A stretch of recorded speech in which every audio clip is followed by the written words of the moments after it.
கர்த்தருடைய பரிசுத்த நாமத்திற்கு மகிமை உண்டாவதாக. இன்றைய வானமன்னா எபிரெயர் 2 அதிகாரம் 18 ஆதலால் அவர் தாமே சோதிக்கப்பட்டு பாடுபட்டதினாலே அவர் சோதிக்கப்படுகிறவர்களுக்கு உதவி செய்ய வல்லவராய் இருக்கிறார். நம்முடைய நிலைமையை நன்றாய் புரிந்து கொள்வதற்காக, அதை அனுபவிப்பதற்காக இயேசு மனிதனாக உலகத்தில் வந்தார். நம்மை போன்று சோதிக்கப்பட்டு பாடுபட்ட அவர் நமது சோதனைகளையும் பாடுகளையும் வேதனைகளையும் தேவைகளையும் நன்கு உணர்ந்து ஏற்ற நேரத்தில் உதவிகளை செய்கிறவராயிருக்கிறார். நாம் பலவீனத்தில் விழுந்து விட்டாலும் நம்மை போன்று சோதிக்கப்பட்டும் பாவமில்லாதவரும் நம்மை பார்த்து பரிதபிக்கிறவருமான இயேசு என்னும் பிரதான ஆசாரியர் எப்பொழுதும் நமக்காக பரிந்து பேசிக்கொண்டிருக்கிறார்.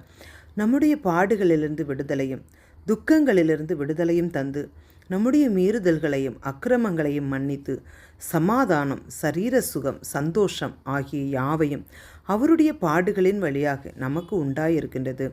அவர் நம்மை மிகவும் நேசித்ததால் நம்முடைய பாடுகளை எல்லாம் பொறுமையாக ஏற்றுக்கொண்டார். நாம் நல்லவர்கள், நீதிமான்கள் என்று அவர் நம்மை நேசிக்கவில்லை. நாம் பாவிகள் என்று அறிந்தும் அவரை விட்டு அநேக தரம் விலகி சென்றவர்கள் என்று அறிந்தும் மறுதலித்தவர்கள் என்று தெரிந்தும் அவர் நம்மை நேசித்தார். அதனால் இந்த உலகத்தில் வந்து பாவமில்லாத அவர் பாவமானார்.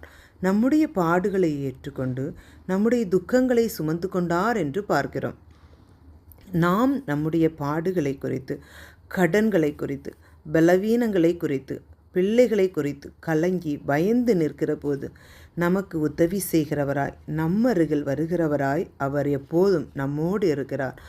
பாவத்தில் விழுந்து மரண பயத்தோடு இருக்கிறவர்களுக்கு விடுதலை அளிக்க அவர் அருகில் இருக்கிறார். சோதனையான நேரத்திலும்